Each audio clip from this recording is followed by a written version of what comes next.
إن الحمد لله نحمده ونستعينه ونستغفره ونعوذ بالله من شرور أنفسنا وسيئات أعمالنا من يهده الله فلا مضل له ومن يضلل فلا هادي له وأشهد أن لا إله إلا الله وحده لا شريك له وأشهد أن محمدا عبده ورسوله أما بعد فإن أصدق الحديث كتاب الله تعالى وخير الهدي هدي محمد صلى الله عليه وسلم وشر الأمور محدثاتها وكل محدثة بدعة وكل بدعة ضلالة وكل ضلالة في النار أما بعد. فهذا المجلس الثالث عشر من مجالس شهر رمضان سنتحدث فيه بإذن الله عز وجل عن غزوة بدر التي وقعت في هذا الشهر المبارك. هذه الغزوة التي نصر الله المسلمين على أعدائهم المشركين، وسمى ذلك اليوم يوم الفرقان لأنه سبحانه وتعالى فرق بين الحق والباطل بنصرة رسوله والمؤمنين، وكان ذلك في شهر رمضان من السنة الثانية من الهجرة. وكان سبب هذه الغزوة أن النبي صلى الله عليه وسلم بلغه أن أبا سفيان قد توجه من الشام إلى مكة بعير قريش، فدعا أصحابه إلى الخروج إليه لأخذ العير، لأن قريش حرب لرسول الله صلى الله عليه وسلم وأصحابه وليس بينه وبينهم عهد، وقد أخرجوهم من ديارهم وأموالهم وقاموا ضد دعوتهم، فكانوا مستحقين لما أراد النبي صلى الله عليه وسلم وأصحابه بعيرهم. Ceci est la 13e assise des assises du Ramadan, dans laquelle nous allons traiter et parler de la bataille de Badr. Cette bataille de Badr qui a eu lieu pendant ce mois béni de Ramadan, une bataille dans laquelle Allah subhanahu wa ta'ala a accordé la victoire aux musulmans. Allah subhanahu wa ta'ala a appelé ce jour de la bataille de Badr Yawm al-Furqan, le jour du discernement, car Allah subhanahu wa ta'ala a fait durant ce jour la distinction entre le vrai et le faux, en accordant la victoire au prophète sallallahu alayhi wa sallam, en accordant la victoire au prophète sallallahu alayhi wa sallam, et en donnant la défaite aux polythéistes de la Mecque. Cette victoire a eu lieu pendant le mois du Ramadan de l'année 2 de l'Hégire. Et la cause de cette bataille de Badr est que le prophète sallallahu alayhi wa sallam a eu l'information que Abu Sufyan revenait du Sham vers la Mecque avec une caravane commerciale en sa possession. Et effectivement, Abu Sufyan, qui par la suite s'est converti à l'islam, revenait du Sham avec une caravane pleine de biens et de richesses de Quraysh. Et cette caravane n'était escortée que par une quarantaine d'hommes. Le prophète sallallahu alayhi wa sallam a appelé ses compagnons radiallahu anhum de sortir pour aller attaquer cette caravane, car les polythéistes de la Mecque étaient en guerre avec le prophète sallallahu alayhi wa sallam. Il n'y avait pas entre le prophète sallallahu alayhi wa sallam et les polythéistes de pacte. Au contraire, c'était une guerre déclarée au point que les polythéistes ont expulsé les musulmans de la Mecque, les ont expulsés de leurs maisons, les ont privés de leurs biens et se sont mis face à eux contre l'appel à la vérité, à savoir l'appel à l'islam. Ainsi, les polythéistes de la Mecque méritaient de la part du prophète sallallahu alayhi wa sallam et ses compagnons de voir leur caravane être attaqué par les musulmans. Le prophète sallallahu alayhi wa sallam n'est pas sorti dans le but de combattre. Il est sorti dans le but d'intercepter cette caravane que le prophète sallallahu alayhi wa sallam savait très peu escorter. Il n'avait donc pas besoin d'une armée pleine d'hommes, d'une armée avec beaucoup de cavaliers et armés jusqu'aux dents. Le prophète sallallahu alayhi wa sallam n'avait pas besoin de tout cela. Il est donc sorti de Médine avec, en sa compagnie alayhi salatu wa salam, un peu plus de 300 hommes. Il n'avait que 2 chevaux et 70 chameaux approximativement. Parmi ces hommes, parmi ces 300 et quelques hommes, en compagnie du prophète sallallahu alayhi wa sallam, 70 faisaient partie des muhajirines et le reste faisait partie de Al-Ansar. Ils se sont donc dirigés pour intercepter cette caravane. Mais Allah subhanahu wa ta'ala a fait en sorte que dans leur chemin, ils croisent une immense armée parmi l'armée des polythéistes. Une rencontre qui n'était pas prévue. لِيَقْضِيَ اللَّهُ أَمْرًا كَانَ مَفْعُولًا, afin qu'Allah subhanahu wa ta'ala décrète une chose qui devait arriver. Quant à Abu Sufyan, لما علم بهم فبعث صارخا إلى قريش يستنجدهم ليحموا عيرهم وترك الطريق المعتادة وسلك ساحل البحر فنجا. Quant à Abu Sufyan, qui était un homme extrêmement intelligent et extrêmement futé, il savait très bien, il connaissait très bien la valeur de la caravane qu'il accompagnait et connaissait sa valeur qui était estimée à plus de 50 000 dinars. Il prenait donc ses précautions et demandait durant son chemin à ceux qu'il croisait s'ils n'avaient pas constaté des choses étranges ou aperçu des personnes, etc., etc. Puis cette information que les musulmans sont sortis de Médine afin d'intercepter sa caravane lui est parvenue. L'information lui a été donnée par un homme qui a vu 2 hommes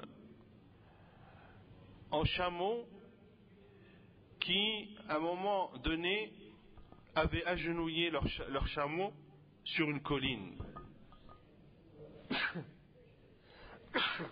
Alhamdulillah. Ces 2 hommes étaient en fait les éclaireurs du prophète alayhi salatu wassalam, que le prophète alayhi salatu wassalam avait envoyé afin de connaître la position de cette caravane de Abu Sufyan. Et Abu Sufyan a demandé à connaître l'endroit exact où s'étaient positionnés ces 2 hommes. Il a constaté à travers les défections de ces chameaux que cette nourriture était la nourriture de Yathrib, de Médine. Il savait donc que ces 2 chameaux venaient de Médine. Et donc cette information qui lui était parvenue s'était avérée confirmée. Il a alors envoyé un avertisseur qui devait aller à la Mecque le plus rapidement possible pour informer les polythéistes de la Mecque que les musulmans de Médine étaient en route pour s'attaquer à leurs biens. Et Abu Sufyan, par son intelligence, comme je l'ai dit, a décidé de changer d'itinéraire et a décidé non plus de prendre le chemin et la route connue entre le Cham et la Mecque, mais de bifurquer vers la côte et de longer la côte ouest actuelle, la côte ouest de l'Arabie Saoudite. Quant à Quraysh, lorsque cet avertisseur leur est parvenu et leur a annoncé que leur caravane était en danger et qu'elle allait être attaquée par le prophète sallallahu alayhi wa sallam et ses compagnons, ils ont alors réuni une grande armée constituée de beaucoup de Mécois. Beaucoup de notables parmi les Quraysh ont décidé de partir eux aussi, et ils ont aussi sollicité les tribus alliées, leurs tribus alliées qui étaient à proximité de la Mecque. Ils ont réussi à constituer une armée de plus de 1000 hommes, avec eux 100 cavaliers et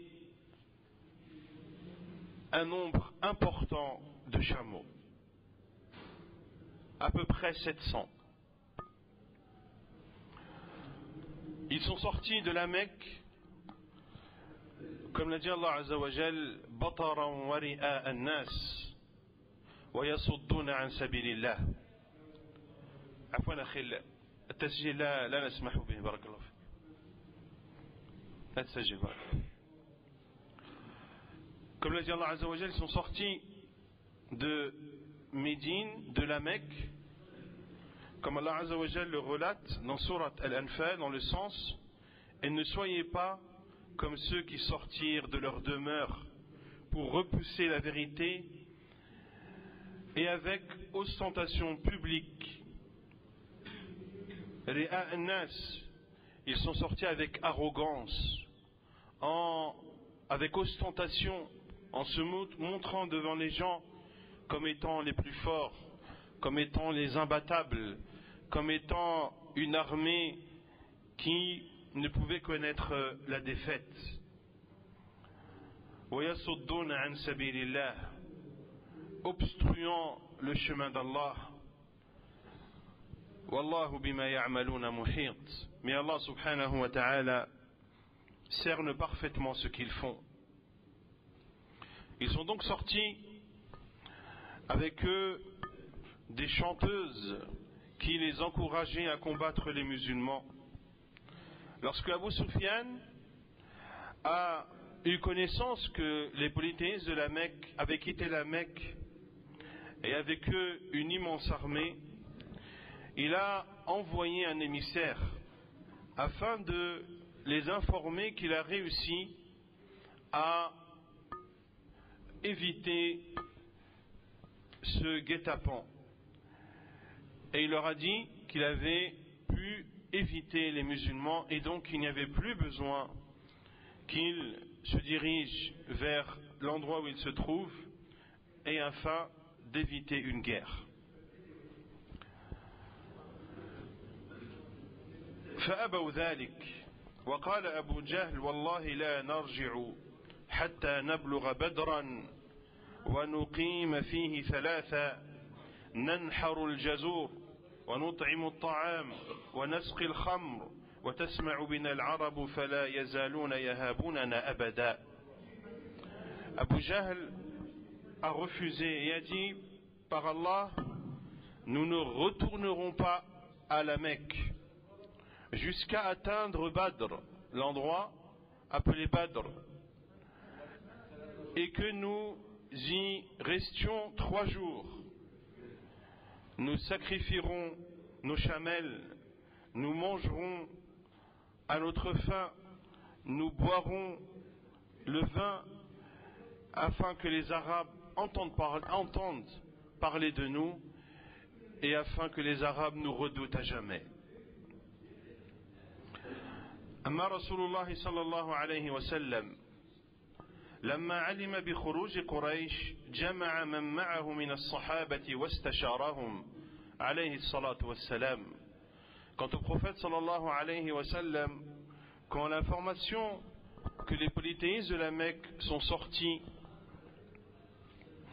il a réuni ses compagnons radiyallahu anhum et les a consultés. Il leur a dit alayhi salatu wassalam: Inna Allah qad wa'adani ihda at-ta'ifatayn, imma al-'ira aw al-jaysh. Allah azza wa jalla m'a promis une des deux choses, soit la caravane, soit l'armée.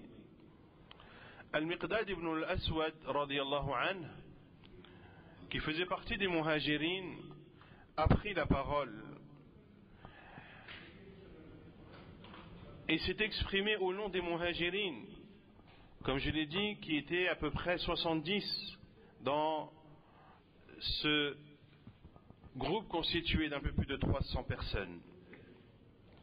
Al-Miqdad ibn al-Aswad s'est exprimé au nom des muhajirin et il lui a dit: ô envoyé d'Allah, reste et suis ce qu'Allah subhanahu wa ta'ala t'a ordonné.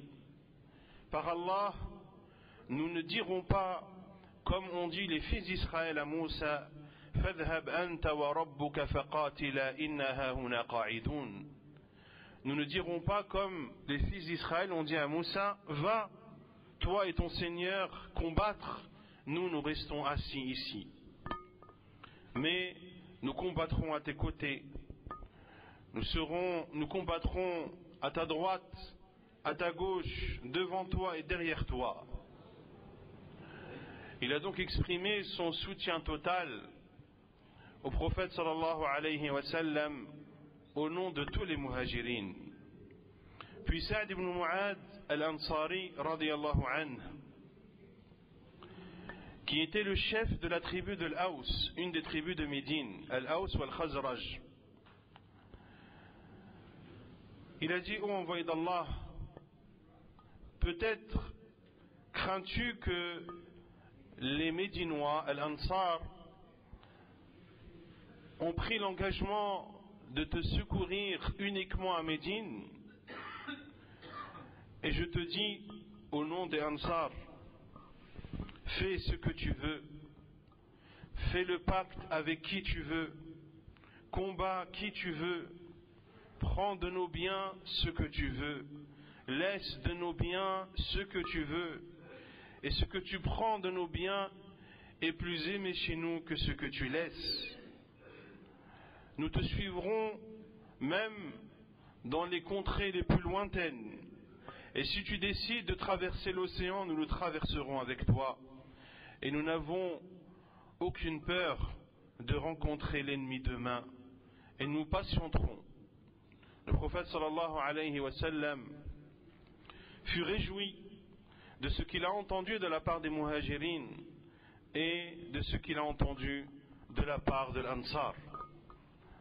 فنزل بالعدوة الدنيا مما يلي المدينة وقريش بالعدوة القصوى مما يلي مكة وأنزل الله تلك الليلة مطرا كان وبالا شديدا على المشركين وكان على المسلمين طلا طهرهم وشد الرمل ومهد المنزل وثبت الأقدام. Puis le prophète sallallahu alayhi wa sallam ainsi que ses compagnons se sont installés au niveau de Badr, dans le versant le plus proche de Médine.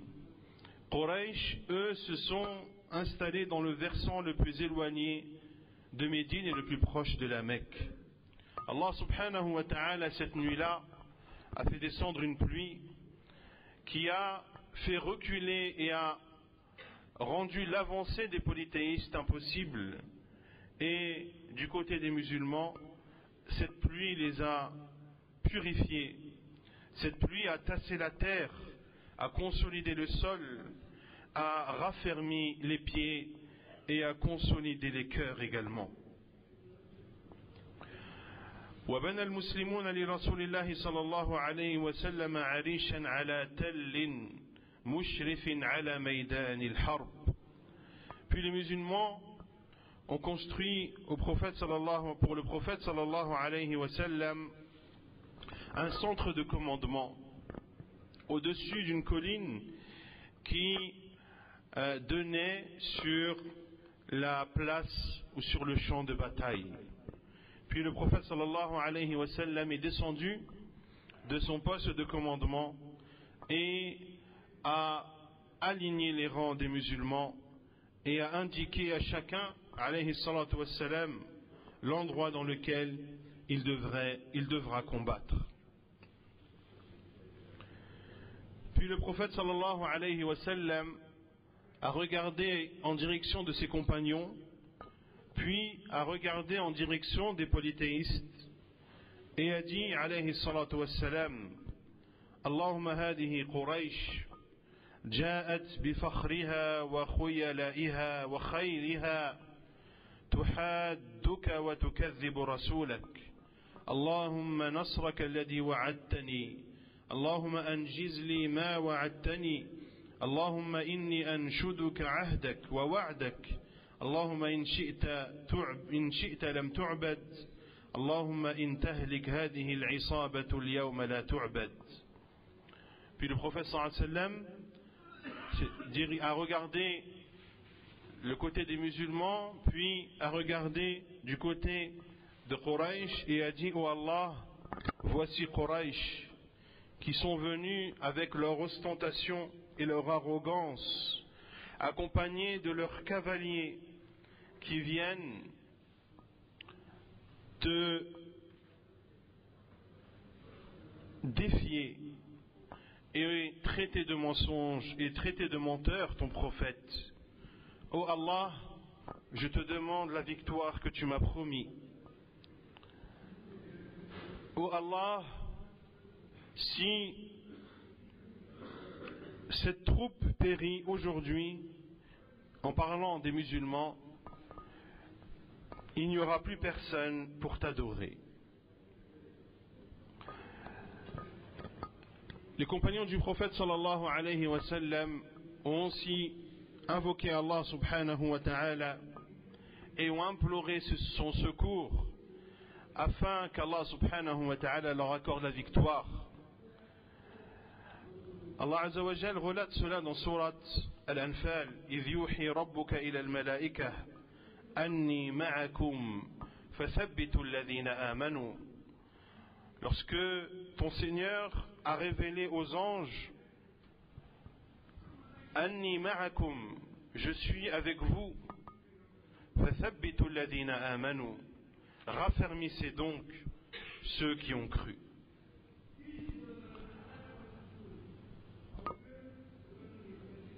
Puis la bataille a commencé.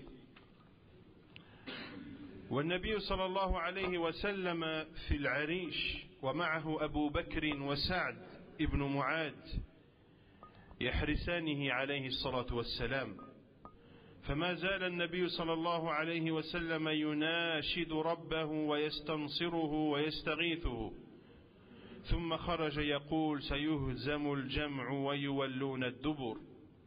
Le prophète صلى الله عليه وسلم était dans son poste de commandement au-dessus de cette colline. Avec lui, il y avait Abu Bakr radiallahu anhu et Sa'd ibn Mu'ad radiallahu anhu qui protégeaient le prophète alayhi salatu wassalam. Et alors que la bataille avait commencé, le prophète sallallahu alayhi wa sallam invoquait Allah azza wa jal et lui demandait la victoire, implorait son secours. Puis le prophète sallallahu alayhi wa sallam est sorti et descendu de son poste de commandement en disant: Sayuhzamul jam'u wa yuwalluna ad-dubur. Leur rassemblement va se dissiper et ils fuiront, en parlant des mushrikines.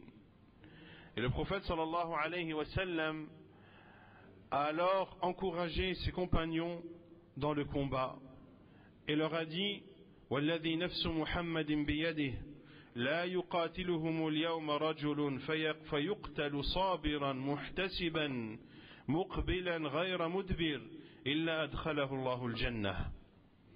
il a dit alayhi salatu wassalam, par celui qui détient l'âme de Muhammad dans sa main, ne les combattra aujourd'hui, celui qui les combattra aujourd'hui et mourra en étant patient, en espérant la récompense de son Seigneur, en faisant front et non en tournant le dos, Allah le fera entrer au paradis.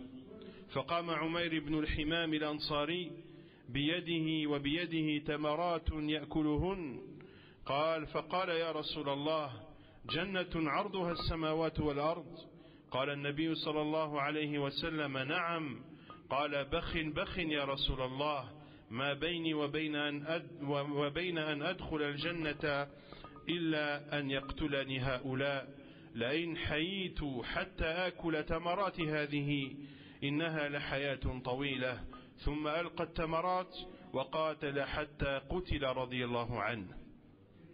Lorsque Umayr ibn Himam al-Ansari radiyallahu anhu a entendu ces paroles du prophète sallallahu alayhi wa sallam, il avait dans sa main quelques dattes qu'il mangeait et il a dit: ô envoyé d'Allah, est-ce un paradis aussi vaste que les cieux et la terre? Le prophète sallallahu alayhi wa sallam a dit oui. Et Umayr ibn al-Himam al-Ansari a dit: Bakhin, Bakhin, ô envoyé d'Allah, il n'y a entre moi et le fait d'entrer au paradis que le fait que cela me tue. Si je vis jusqu'à finir de manger ces dattes, alors ce sera une vie déjà trop longue. Puis il a jeté ses dattes radiyallahu anhu et a combattu jusqu'à mourir radiyallahu anhu. وأخذ النبي صلى الله عليه وسلم كفا من تراب فرمى بها القوم فأصابت أعينهم فما منهم واحد إلا ملأت عينه وشغلوا بالتراب في أعينهم آية من آيات الله عز وجل فهزم جمع المشركين وولوا الأدبار واتبعهم المسلمون يقتلون ويأسرون فقتلوا 70 رجلا وأسروا 70. Puis le prophète sallallahu alayhi wa sallam a pris une poignée de terre et dans d'autres versions une poignée de gravillon. Puis le prophète sallallahu alayhi wa sallam l'a jeté en direction des mouchriquines. Et cette poignée de terre a atteint chacun de ces polythéistes jusqu'à lui remplir les yeux. Ils étaient donc occupés à débarrasser leurs yeux de cette poussière qui les a atteints. Un signe parmi les signes d'Allah subhanahu wa ta'ala, alors qu'ils étaient dans ce moment de trouble et dans ce moment d'incertitude, et lorsqu'ils étaient déstabilisés par ce qui a touché leurs yeux, les musulmans ont alors lancé leur offensive. Et les polythéistes ont fui et ont retroussé chemin. Les musulmans les ont suivis et ont tué parmi eux 70 hommes et en ont fait prisonniers 70 autres. أما القتلى فألقي منهم 24 رجلا من صناديدهم في قليب من قلبان بدر منهم أبو جهل وشيبة بن ربيعة وأخوه عتبة وابنه الوليد. روى عبد الله بن مسعود رضي الله عنه أن النبي صلى الله عليه وسلم استقبل القبلة فدعا على هؤلاء 4 فأشهد بالله لقد رأيتهم صرعى قد غيرتهم الشمس وكان يوما حارا. وعن أبي طلحة رضي الله عنه أن النبي صلى الله عليه وسلم أمر يوم بدر 24 رجلا من صناديد قريش فقذفوا في طوي من أطواء بدر خبيث مخبث. وكان إذا ظهر على قوم أقام بالعرصة 3 ليال فلما كان من بدر اليوم الثالث أمر براحلته فشد عليها ثم مشى واتبعه أصحابه رضي الله عنهم حتى قام على شفة الركي فجعل يناديهم بأسمائهم وأسماء آبائهم يا فلان ابن فلان ويا فلان ابن فلان أيسركم أنكم أطعتم الله ورسوله فإنا قد وجدنا ما وعدنا ربنا حقا فهل وجدتم ما وعد ربكم حقا قال عمر يا رسول الله ما تكلم من أجساد لا أرواح فيها لا أرواح لها فقال النبي صلى الله عليه وسلم والذي نفس محمد بيده ما أنتم بأسمع لما أقول منهم. Puis le prophète sallallahu alayhi wa sallam a ordonné à ce que 24 parmi ces tués du côté de Quraysh soient jetés dans des prépices de Badr. Parmi eux, Abu Jahl, Shayba ibn Rabi'a et son frère Utbah, ainsi que son fils Al-Walid ibn Utbah. Abdullah ibn Mas'ud radiyallahu anhu, comme cela est rapporté dans le Sahih de l'imam al-Bukhari, a dit que le prophète sallallahu alayhi wa sallam, durant cette bataille, a invoqué Allah Azza wa Jal en se dirigeant vers la Kaaba et a invoqué contre ces quatre. Et il a attesté radiyallahu anhu les avoir vus gisant morts, leur corps étant devenus putrifiés par la forte chaleur qui était présente à ce moment-là. Le prophète sallallahu alayhi wa sallam, parmi les 70 qui ont été tués du côté des polythéistes de Quraysh, il a ordonné à ce que 24 parmi les notables soient jetés dans des fosses de Badr. Et le prophète sallallahu alayhi wa sallam, après une bataille, restait toujours 3 jours pour montrer sa suprématie et pour montrer que la bataille est gagnée et qu'il restait dans cet endroit 3 jours alayhi salatu wassalam.